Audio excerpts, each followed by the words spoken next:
fellow writers. As most of you know, I'm Gillian Bickley, co-publisher with my husband Verner Bickley of Proverse Hong Kong and co-founder of the International Proverse Prizes. We're very honoured tonight to have with us Mr David Costello, Consul General of Ireland to Hong Kong and Macau, Mr Derek Donald, Consul and Head of Political, Economic and Public Affairs, representing Mr Jeff Nankivell, Consul General of Canada in Hong Kong. Amelia, I don't know how to pronounce your name. Neil. Miss Amelia Loynd, Deputy Consul General of Ireland to Hong Kong and Macau, and Mr Jeff Streeter, Director of the British Council in Hong Kong. So first, you know, when you have a mask on, your glasses fog up. So I'm going to have to take off my mask in order to read my notes. I hope it's okay. So there's a couple of housekeeping points. Firstly, ironically, please wear your mask at all times when you're not eating or drinking. You're asked to remain at your tables, and if you move around, do so in a socially distanced manner. We do have books on the book tables. We do hope you'll look at the books. We do hope you'll buy some, but at least look at them. But please also do that in a socially distanced way, wearing your masks, as I am not doing at the moment. We do suggest that you consider purchasing the two books being launched this evening. One is All at Sea by Captain Alan Loynd, and one is Mingled Voices 5, which is the anthology from the Proverse Poetry Prize 2020. We're also launching new editions of two books of my own, For the Record and Other Poems of Hong Kong, and complete court cases of Magistrate Frederick Stewart, who we were talking about earlier. And you might like to consider these also. There's lots of interesting books which we've brought for you to see, but if you want to buy any, there is a list, and there's an honour system, so let's just go in. So the programme will consist of a mixture of live and videoed interventions. We're using the two rooms because of the COVID-19 protocol followed by the Canada. Normally we're in another room and 80 people can come. So those of us who are here, we're lucky to be able to meet each other this evening. If you're in the inner room, which is called the card room, you won't be able to see the screen unless you come to the door and look at it. But if you have a device, you can look at it on YouTube, because we're releasing the videos on YouTube beginning at 7:30 Hong Kong time this evening. Alright, so please do whatever is convenient to you. I'm sorry that, there we are. Maybe it's nice to be in that room.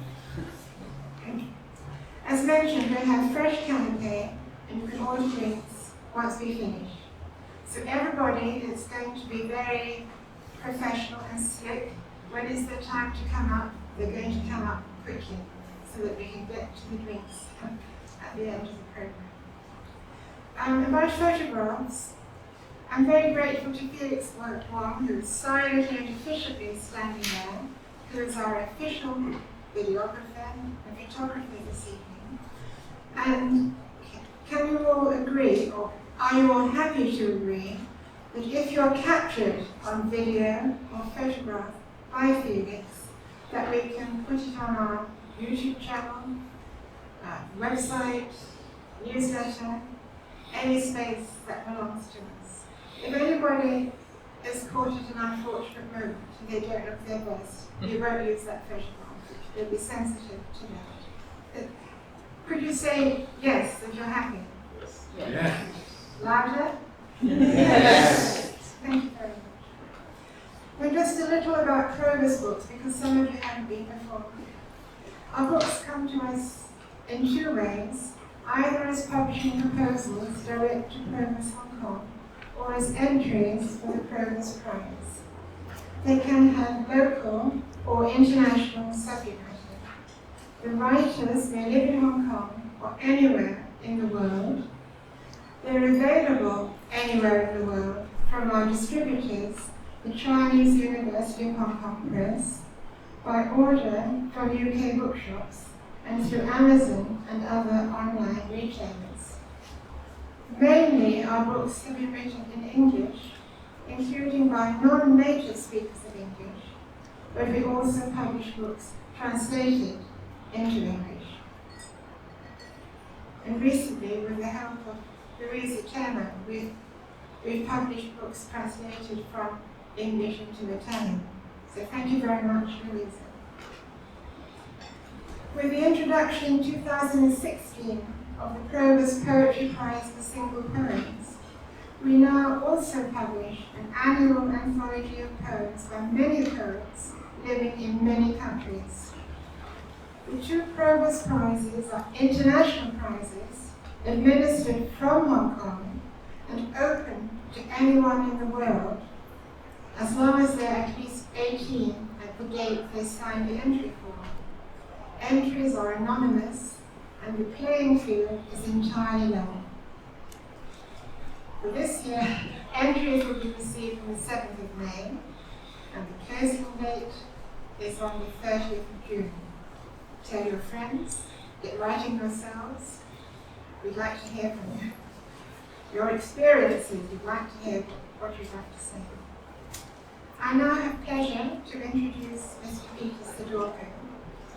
We're very pleased that Mr. Peter Sidorko, Hong Kong University librarian, one of the panel honorary advisors to the Proverse Prizes, not a judge, is with us this evening. Peter was the chair of the Asia Pacific Regional Council of OCLC and was later elected as president of the OCLC Global Council, with membership of 50 library directors from across the globe who met 4 times a year at OCLC headquarters in Dublin, Ohio. OCLC is a global cooperative that created and manages World Cat, which has 17,900 member libraries, or did at that time. Peter gave me the information last, in 123 countries and territories. It's the world's largest bibliographic database. As of July last year, it contained almost 500 million bibliographic records in 483 languages, representing over 3 billion physical and digital library assets. Peter has given great support and encouragement to us during his time in Hong Kong, and we're very sorry that he will soon be leaving Hong Kong, and we wish him well in his future life. We have pleasure in inviting him to say a few words.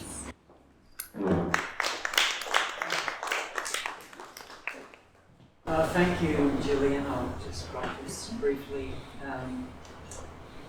Quite the introduction, large numbers there in terms of my work with OCLC, and that's just a sideline. My real job is at Hong Kong U, and that is, believe me, a full-time job. As a honorary advisor to Proverse, the Proverse Prizes, my work has been minimal, because believe me that Verner and Gillian require no advice when it comes to publishing. I think they have this fully in hand. I think they do a marvelous job, and they have found a really superb niche here in Hong Kong in terms of publishing. They're without question the best publishers I've dealt with. I've been dealing with publishers for 38 years, and we don't want to start down that track.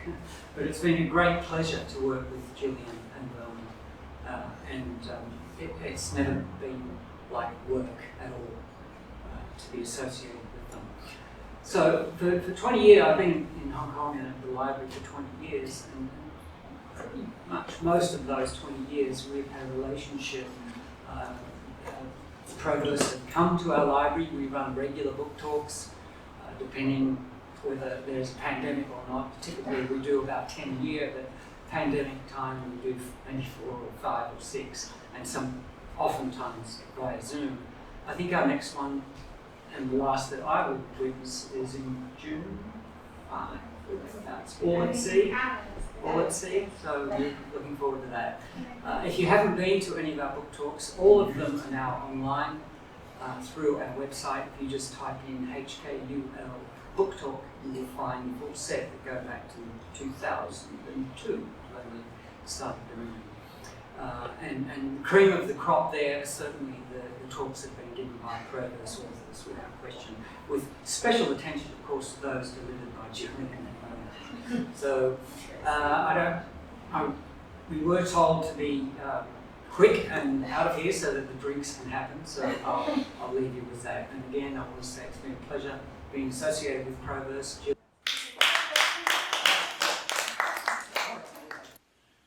Greetings, everyone. Gillian and I founded the Proverse Prize so that there could be at least one prize in the world that anyone over 18 could enter, whatever their nationality, residence, or citizenship.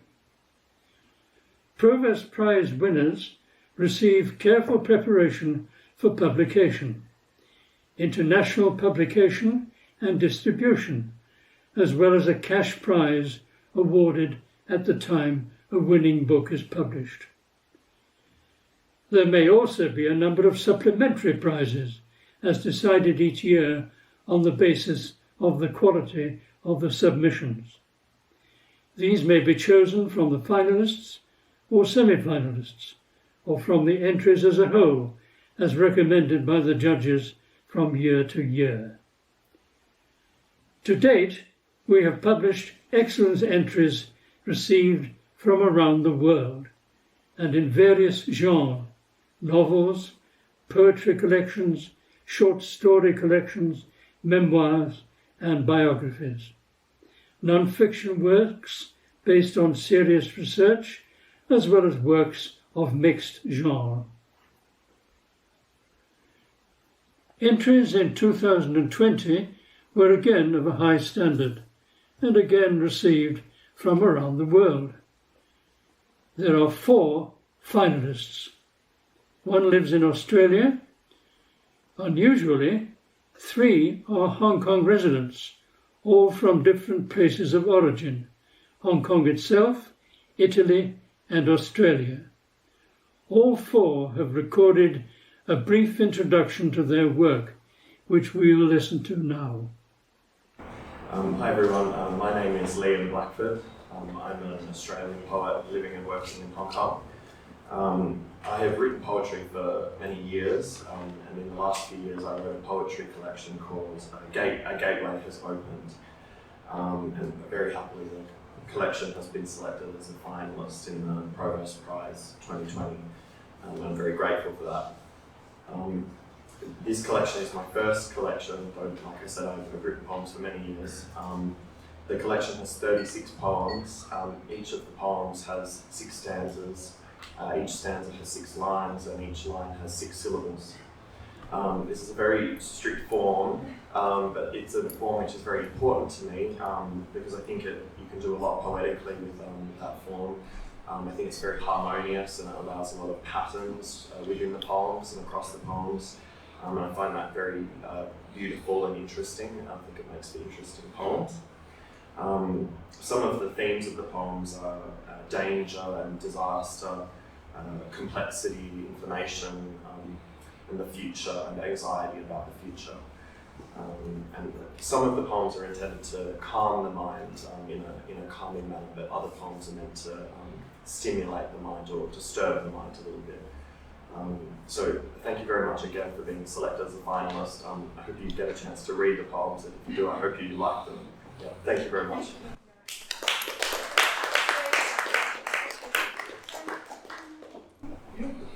Hello everyone, my name is Paola Caronni. I'm from Italy and I've been living in Asia for over 20 years. I'm delighted that my book manuscript, Uncharted Waters, has been selected as a finalist for the Proverse Prize 2020.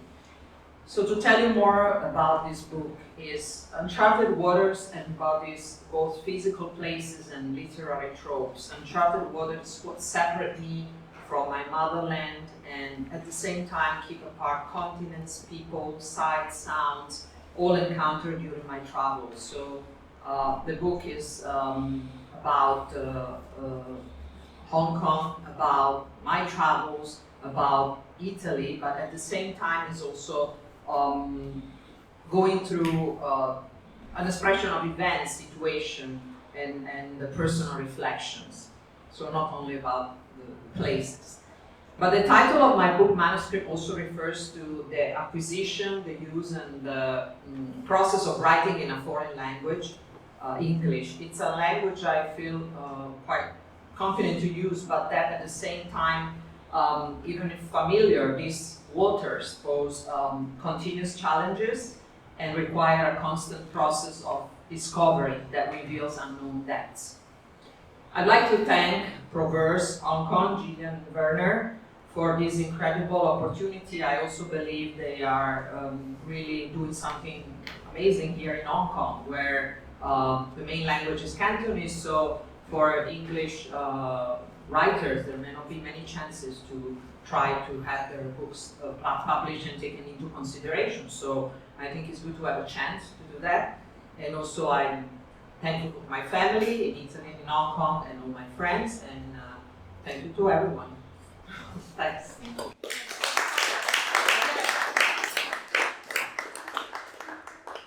Hello everyone. My name is Vishal Nanda, and I'm very happy to be here. This is the first competition I've even come close to winning, so thank you for that.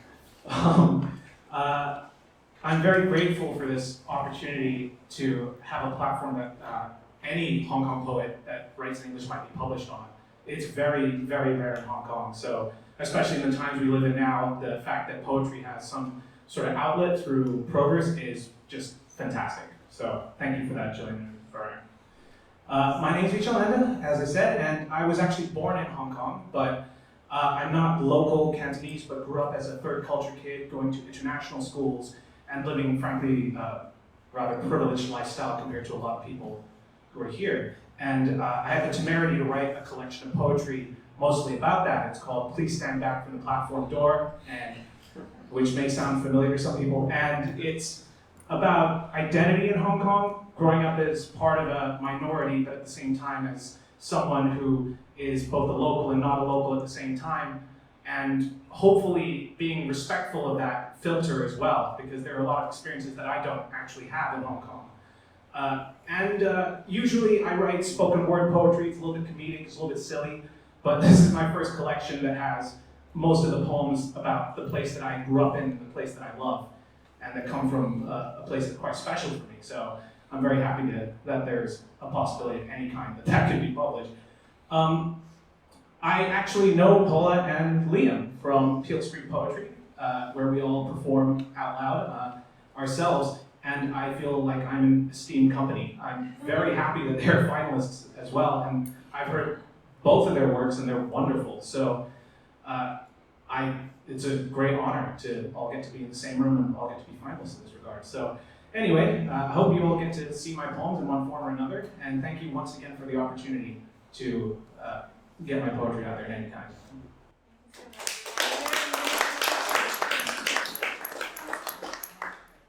Hello, dear fellow writers and readers. I'm George Watt, speaking to you from Adelaide in South Australia. I couldn't be happier that my novel, which has been 35 years in the making, The Finlay Confession, has been selected as a finalist for the Proverse Prize of 2020. Now, a little bit about the novel. It is largely set in 1960 in a sleepy community in rural New South Wales, which is about to undergo a massive transformation at the hands of the gargantuan snowy mountain skiing. So while it's a novel about socio-economic change, it is also a novel which belongs to the mystery genre, for as the action unfolds, the reader must find explanations for dramatic events that happen along the way. It's also a coming-of-age narrative, examining the psychological perplexities of four very disparate youths thrown together as the only 18-year-olds in the small community. They include the heir of a very wealthy landowner, the highly eccentric offspring of two Canberra academics, and at the opposite end of the economic and social scale, the son of the local garage proprietor and an half-Aboriginal boy. These four characters have enough trouble working out how to understand themselves, let alone how to relate to each other. But all hell breaks loose when a catalyst arrives on the scene in the form of a glamorous singer who comes to perform at the only major hotel in the region. Before signing off, I'd like to give special thanks first to the editors of Proverse for their extraordinary promotion of new writing and surviving in these difficult COVID times. I'd also like to thank Sandra Lindemann, who critically read the drafts of the novel along the way. And finally to the generous McKinnon family, who several times allowed me to use their holiday cottage in the very town where the novel is set. Thank you for listening. Good fortune to my fellow writers, and for the moment, goodbye. Thank you very much, George in Australia. We wish you were here. Actually, George was in Macau for a while. We've noticed that when people enter for the prize, quite often, those who are not in Hong Kong presently have been in Hong Kong at some time in their lives. And I suppose that's why they feel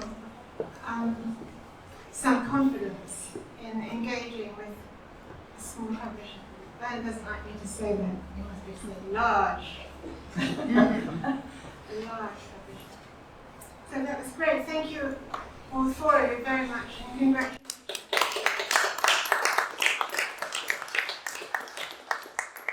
Best of luck for the next round. We now come to, well, I should say that the winners will be announced in the Proverse Autumn Reception, which will be on the 18th of November this year, also in the Helena Main. I don't know how many people will be allowed to have them, but I'm sure it won't be fewer than 20. So please put it in your diaries. Peter, maybe you'll be on video for the autumn reception. We'll also announce the winners of supplementary prizes. It will be the winners of the Proverse Prize, winners of supplementary prizes, if any. And as Verner did say, supplementary prize winners could be semi-finalists or finalists, or they could be any other entrants. It just depends on what the judges decide. We now come to the launch of Alan Loynd's memoirs, All at Sea. Now, Alan has had such an interesting life that it's easy to select a few little words which are very sexy to describe what his book is about. So Alan ran away to sea at the age of 16. He met the Queen and the Duke of Edinburgh at very close quarters and raised a Boeing 747 from the Hong Kong harbour. I don't think any of us can beat that. At a happy chance meeting at the Hong Kong Maritime Museum, we were introduced by Richard Wesley, then director of the museum, and suggested to Alan that people would be interested to read about his experiences, and we're very sure that they will. Hello. I must begin by thanking Gillian and Verner Bickley, without whose encouragement and support I would never have written All at Sea. Their advice and guidance at every stage has been invaluable and is greatly appreciated. I must also thank the Hong Kong Arts Development Council for their generous support. After serving for 6 years on British ships, I joined the Swire Group in 1976 because they were based in Hong Kong, and I loved it here. For almost 50 years I've been involved in Hong Kong shipping and have witnessed one of the greatest transformations in industrial history, as general cargo gave way to containers and Hong Kong became the biggest container port in the world. I was lucky because when I started, ships would spend a week in Hong Kong while hundreds of stevedores loaded individual cartons, cases, even canoes, for delivery to countries throughout the Pacific. We had time in port to explore and meet people and never had any money left at the end of the month. Nowadays, a container ship arrives at Kwai Chung in the morning and it's gone again by early evening. My book describes those days and pays tribute to the Hong Kong men and women I worked with. They were the most skillful navigators and engineers and the hardest working people I ever met. It may be difficult for younger people to imagine an era which was full of hope and when we all sensed we were contributing to creating a very special place. But it was a special time and it was full of very special people. Having said that, the book isn't a mournful eulogy for times past, because along with the hard work, there was a lot of serious enjoyment. And I've tried to convey that as I describe a career which took me from cargo and passenger ships to offshore supply vessels, and finally to tugs and salvage vessels here in Hong Kong. I suppose we're all prima donnas and would like to think that we're the best at what we do. And salvage work is the ultimate refuge for the prima donna. When a ship is sinking or on fire and the crew have abandoned her, or when a jumbo jet is in the harbour and needs to be recovered, the salvo steps in and tries to sort it out when everyone else has given up. And in my 20 years with Hong Kong Salvage and Towage, we never lost a ship or aircraft that we set out to save, and never spilled even a drop of oil into Hong Kong waters. We were so good that you've never heard of us. Because you can be sure if we ever did lose a ship or spilled any oil, we would have been on the front page of every newspaper in the territory. The stories are all in the book, which I hope you'll enjoy. Whether it's the tale of white slavers in Japan, vicious pirates in the Philippines, or stories of burning ships and the brave men I worked with, it's the story of my life, or at least the bits I can remember. Times have changed and shipping has evolved, but it's still a fascinating business, and I hope readers of my book will be tempted to find out more. One of the biggest changes I've witnessed has been the arrival of women. I entered an exclusively male industry in 1969. I didn't even sail with my first female until 1980. And that was on Hong Kong's passenger ship, which was the only vessel in the Swire fleet which had separate bathroom facilities which could be used by female officers. So please bear in mind that the lack of women in the book is not about gender inequality, merely a lack of bathroom facilities. Thank you, and I hope you'll enjoy it.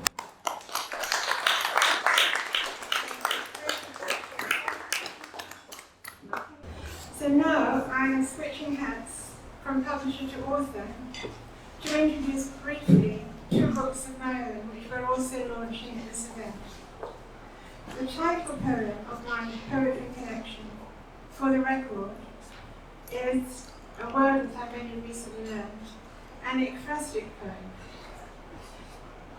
It arose from the excitement I felt at seeing the world I was then living in, Hong Kong, in the different light that a showing of the earliest photographs of Hong Kong presented. In particular, when the speaker explained that a smudge on a photograph represented a person who'd walked across the front of the camera, it made me regret the probability that many have lived as vividly as you or I, but of whom no record remains. Surely all should be entered in the book of life. As for the complete court cases of Magistrate Frederick Stewart, which is a very hefty book, previously it was published in CD format because it was too big to publish in physical format. And now it has a new life in a paperback because of new technology. And this contains part of the research I did with a strong interest and support of Verner. But the biography of a man significant as the founder of Hong Kong government education, who was briefly a police magistrate in Hong Kong between July 1881 and March 1882. I learned many things from these court reports: the close relationship between education and legal systems, details about hundreds of individuals, just a very few of them previously known to history, but also a little bit about Governor Hennessy, Mr Costello. But above all, I gained a vivid human picture of where the society I was living in had partly come from. The experiences and difficulties of individuals, mainly living an urban life for the first time. The constant struggle between different understandings of how to live in this world. The complete court cases of Magistrate Frederick Stewart provides a picture of life and living in a geographically very small area. We all think it's the hub of the universe, but it is a very small area. But I firmly believe what English poet and mystic William Blake wrote: you can see the world in a grain of sand. Using the power of extrapolation, all readers, wherever they live, can see their own world as well as the world as a whole through this record of a small part of it during a very short period of time. Now, if I had my book in my hand, I would hold it up now and say, as I end this brief introduction, please look carefully at the coloured engraving I've used for the cover of the complete court cases. This is of a subject that early photographs of Hong Kong, such as inspired me to begin on this record, also frequently show. It's the clock tower, the Penn Street clock tower. We all know, or we've all been told, that man is a tool-making animal. He's also a record maker. I hope you'll take the time to read at least part of the records I've made, and to make records themselves. Everybody should make a record. And that's the end of my author's bit, and now I resume my continuity bit. So tonight we're launching an anthology of poems by 90 poets, selected by the judges from the Proverse Poetry Prize entries last year. The topic was hunger. Poems could also be on any subject chosen by each poet and in any form, style, or genre, typically, but not always, no more than 30 lines long. Making a virtue out of the necessity for reduced numbers here, we've invited the first, second, and third prize winners, as well as those specially mentioned, and others, to send a recording of themselves reading their poems, and we'll play these shortly. In the meantime, we have pleasure in introducing Mr. David Costello, who is present to honour the winner of the first prize, Anne Casey, formerly of Ireland. So I have pleasure in introducing again Mr. David Costello, Consul General of Ireland to Hong Kong and Macau.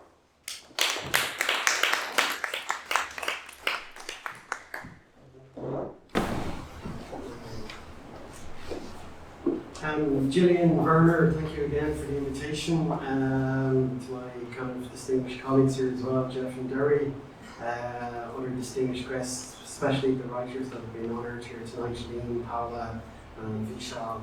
Very impressed listening to you. I'm also very impressed, Alan. I want to come back to your book now in a few minutes, if you don't mind. I think it's a great pleasure for both the media and I to be here for the Proverse Spring Reception. And it's really great to be able to celebrate the achievements of poets and authors and really recognise the diverse collection of anthologies being launched here today. And it's a great honour to represent the consulate here on behalf of Anne.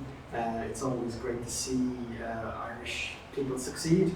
I think often we're described as the land of saints and scholars, so the spoken word and the written word goes to the soul of what Irish means. And it was a great pleasure to, in fact I spoke to Anne yesterday before I came over, and it's a deep disappointment that she couldn't be here, and very prescient of you to observe that she actually lived here in the 1990s. So that connection with Hong Kong kind of was very, very strong. I have to confess it's a great note of embarrassment for me, although not for media, that this is my first time in the Helena May building. And Helena May was in fact the wife of the 15th Governor of Hong Kong, an Irishman, Francis Henry May.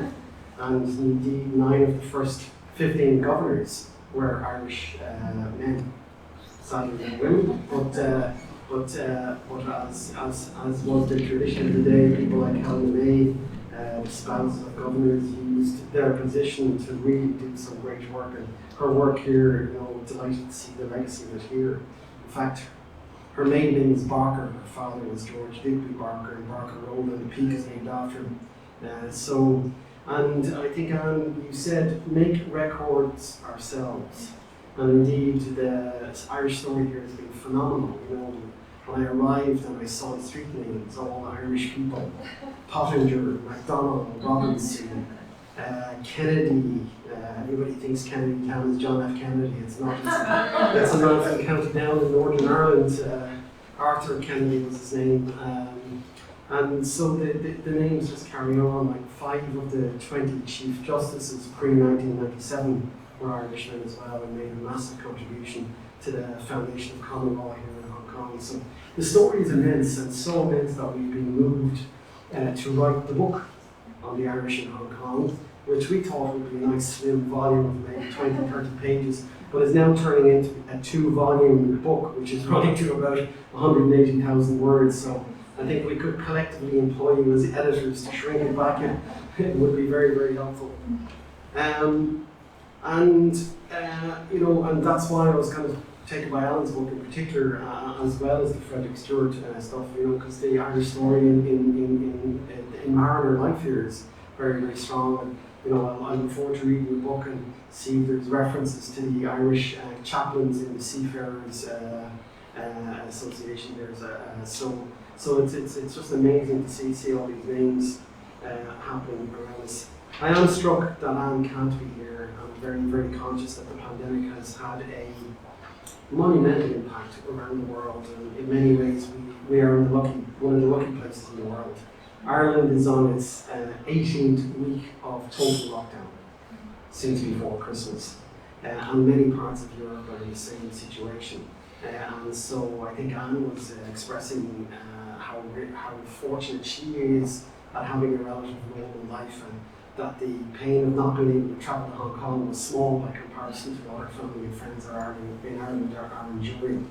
And it still struck me that when you see the scale of the impact, one of the things that has come strongly out of it, actually, there's some really blessings that have come through. And today I was looking on Twitter, and there was a feed from Trinity College Dublin, which is a beautiful oasis in the centre of Dublin. And there's an urban fox who's just given birth to 5 babies. And so the recovery of nature has been phenomenal. And as I came over tonight, I was really struck by today's Earth Day. Yeah. And Anne's poem couldn't be a greater tribute to Earth Day than to listen to her poem. I think we'll hear it later. And I listened to it, and I was deeply, deeply moved by the kind of interwoven narrative of of the climate problem, the challenges of climate change, and her trying to relate that to her son, who has monsters in his dreams. And how do you tell children that monsters are not real when the enormity of climate change and the future of the world for our children is such a deeply challenging thing for today. So I think the evocative way in which Anne has captured that sense of interweaving the challenge of climate change with the future of children and the dreams of children is really, really beautiful. And I really thank you for recognising what she has achieved in her verse. And it's really, really great that it can be recognised. And thank you for allowing me to be here to acknowledge her success. And so thank you, just from my part, to say thank you to Anne for entering and for being such a wonderful person. I do love poetry. I do love the power of poetry, and I couldn't come and not recite a little bit of Irish verse. And it struck me in a time of a pandemic when we cannot go home, or wherever our homes may be. One of my favourite Irish poets is a man called Patrick Kavanagh, and he wrote a poem called Innocence. And in it, he spends the first half of the poem being ashamed of the place he came from, and which was in a rural village in Ireland, and he rejected it and went to these city lights. And then later in life, he came back to find what was beautiful about his hometown. And he finishes the poem by saying, "Ashamed of what I loved, I flung her from me and called her a ditch, although she was smiling at me with violence. But now I am back in her briary arms. The dew of an Indian summer morning lies on bleached potato stalks. What age am I? I do not know what age I am. I am no mortal age. I know nothing of women, nothing of cities. I cannot die unless I walk outside these white walled hedges." And I hope people who are trapped at home have this real sense of appreciating what home means to them, and that they will carry that appreciation post-pandemic as international travel resumes, and that sense of home stays with people. So thank you. I think it's been a great moment for me to be here, and I couldn't think of a better occasion to come and visit this wonderful icon to the wife of the 15th governor of Hong Kong, Helen May. So thank you very much.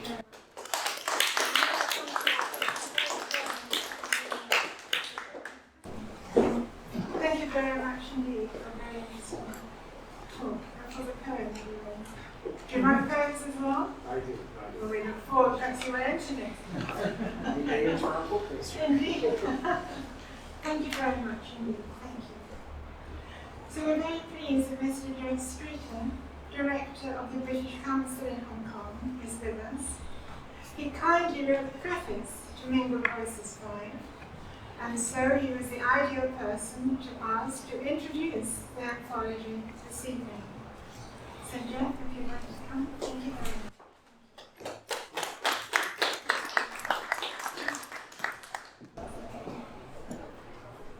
Hello, good evening everyone. First of all, this is quite a novel experience for me, actually speaking with live people in front of me. So if at some point I reach for the mute button or put up a little hand or something, please forgive me. And if you've got any comments or questions, please put it in the chat box on the side. That's what we do, isn't it? But actually it's a great pleasure to be here, and first of all my thanks to Verner and to Gillian for the invitation not only to be here but also to write the preface to the anthology. And it's a little bit like Peter said, it's not really work. I mean, for me, and I realise I'm in a minority in the world, but probably not in this room, to sit down over the weekend to read a book of poems is a pleasure, and it was a really, for me, immensely delightful to have so many wonderful poems. Not only the winning poems, but so many wonderful poems to treasure from the anthology. So that's my sales pitch. They're great poems. Go out and buy. But seriously, it was a really great experience. And so it's my honour to say a few words here this evening. Now, I was struck thinking about what to say about some words from the French poet Stéphane Mallarmé, who described the writer's or the poet's compelling task to purify the language of the tribe. And you may be familiar with this idea perhaps in the original, or as it was made popular in English via T.S. Eliot's version of those words in Fugitive, the last of his four quartets.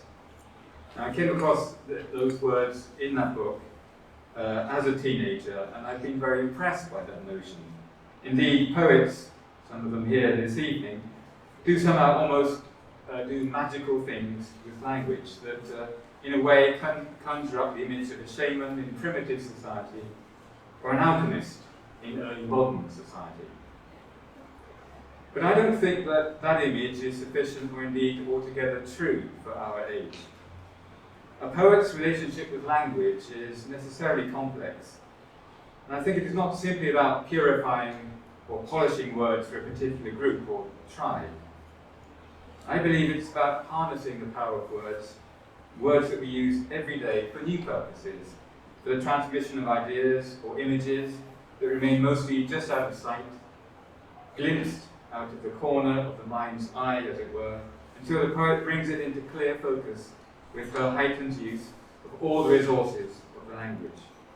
For me, the power of poetry is evidenced not only through the polish on the surface of the newly wrought phrase, but also about the way it allows for a diversity of voices to share and mingle the sounds, meanings, and shape of a language in new and ever-evolving ways. Language, after all, is not a static thing, as the notion of purity perhaps implies, but a living, changing thing that resonates differently in all of us. The task of the poet, then, for me, is to find a way to channel language in order to create, however tentatively, a shared experience that has meaning for us all, even if that meaning may be different for each of us. And that's where I believe that the work of the poets in this excellent anthology really are outstanding, and they do that through their great diversity of voice and indeed of form. So that, for me, is one of the reasons why I find this such a splendid anthology. And indeed, I'd like to finish with words taken from the anthology, those of Carol Flake Chapman, from her poem Sequestered Sunday, and her wonderful image in which she describes the monarch butterflies, teaching us all the languages we need,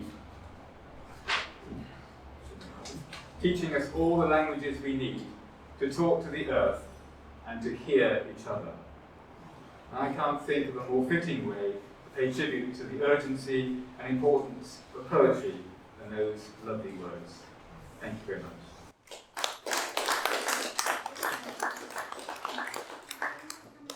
So we're now going to hear readings from the book. They're all recorded. They're from many different countries, and they're all very good and interesting.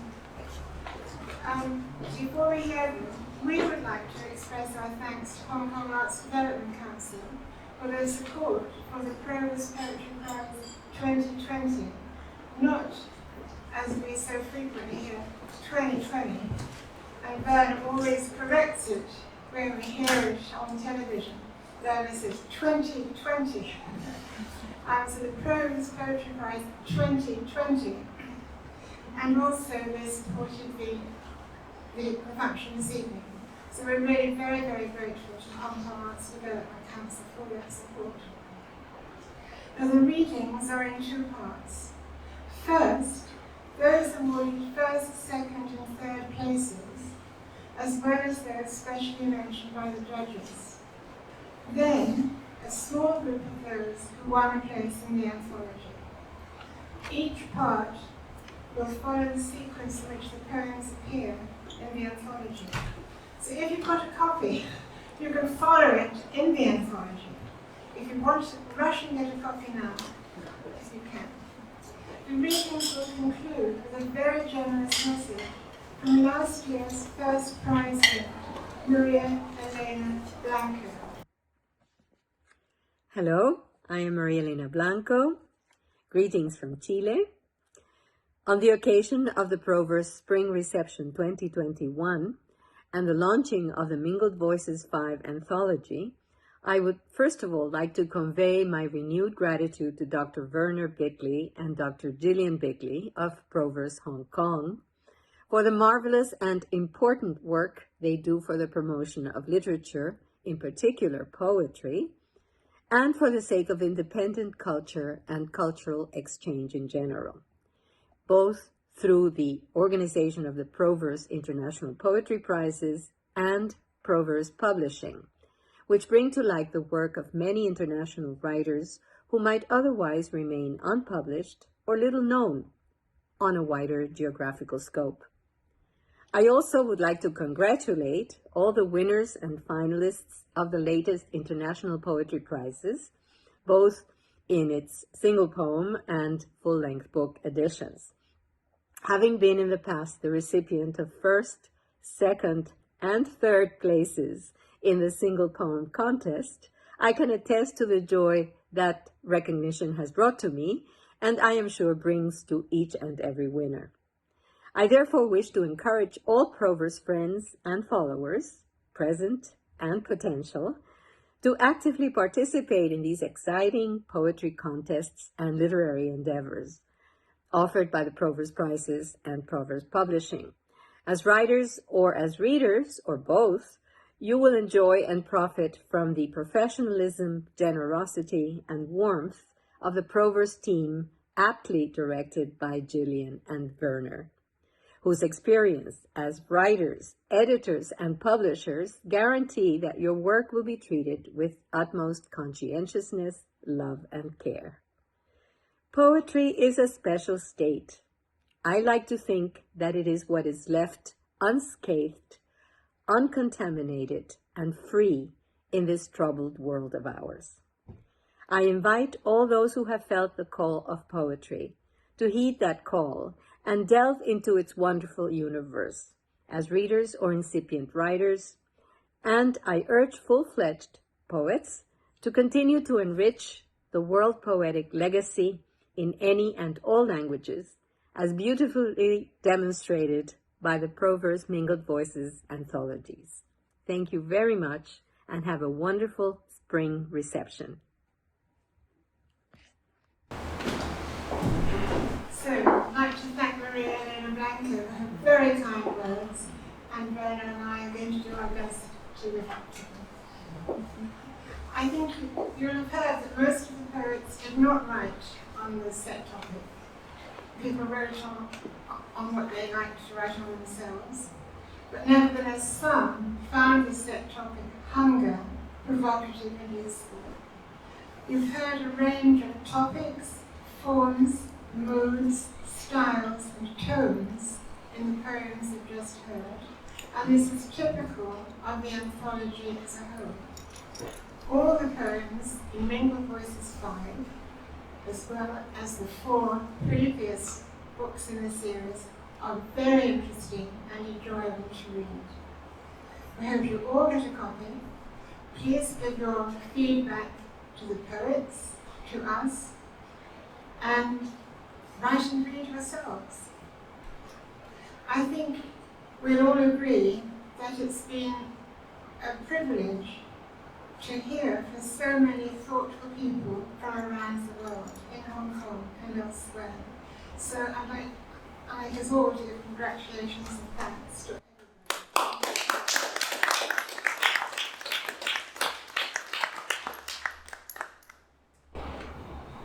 So, as we conclude, as we must, I'd like to give thanks to several people, our distributors, the Chinese University of Hong Kong Press, Mr. Jackson Eng, who's been arranging printing for us since 2009, Mr. Dickie Wu, who's been doing cover design and artwork for us since 2010, and Ah Moon, who's been performing collections and deliveries for almost the same length of time.